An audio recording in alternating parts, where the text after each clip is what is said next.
Hi అన్న. అయితే పొద్దున్న చెల్లిగిలనా అంటే ఈడేంటి వాళ్ళేస్తున్నారు అనుకోవచ్చు మీరైతే. అదేం కాదన్న. చెరువు పక్కన అయితే కాలువ అయితే ఉంది. కాలువ అయితే ఫ్రెండ్ అయితే వెళ్తే ఉన్నాడు, కాలువ ఉందని చేపలాడతాయని. ఇప్పుడైతే వాళ్ళైతే వేద్దాం, మీరు చూడవచ్చు. అంటే తూమది వస్తున్నాను. తూమంటే చెరువు నీళ్ళు బయటకు లేరు, దానివల్ల వాటర్ బయటకు వస్తుంది.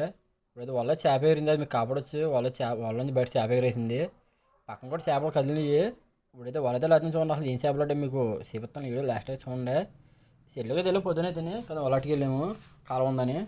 ఇప్పుడైతే వాళ్ళైతే వారిలో అసలు ఏం చేయాలంటే చేపిస్తాను.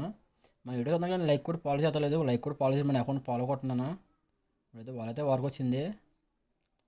వాళ్ళ చేపలు అయితే మీకు కాపాడొచ్చు. అసలు ఏం చేపలు చేపిస్తాను అయితే వారికి వచ్చింది. వాళ్ళైతేనే చేపలు అయితే వచ్చాను, మీ చేపలు కాపాడొచ్చు. అంటే రెండు పిరాపి కూరలు అడ్డాయి, అంటే చాలా చేపలు అడ్డాను. ఇవి అయితే అనిగేసింది. పిరాపి కూరలు అయితే అడ్డాయి, అది దగ్గర నుంచి వస్తాను. పెద్ద సైజ్ అడ్డాయి. ఇంకో వీడియో కూడా ఉందని అది ఆడతాను. అంటే ఇప్పుడైతే వీడియో ఆడతాను, ఇంకో వీడియో ఉంది, దాంట్లో ఇంకా చేపలు అడ్డాయి. ఇంకో వీడియో ఆడతాను, తర్వాత ఆడతాను. ఇప్పుడు వీడియో చూడను. అది పిలాపి కూడా కదా, అసలు చేతి దొరుకుతలేదు. ఏదైతే దానికి తెలియలేదు పాపం, దానికి ఈరోజు మసాలా అని. చేప చూడవచ్చు, అసలు చేతిలో అసలు ఉండట్లేదు. సరే బాగా ఉంటాను.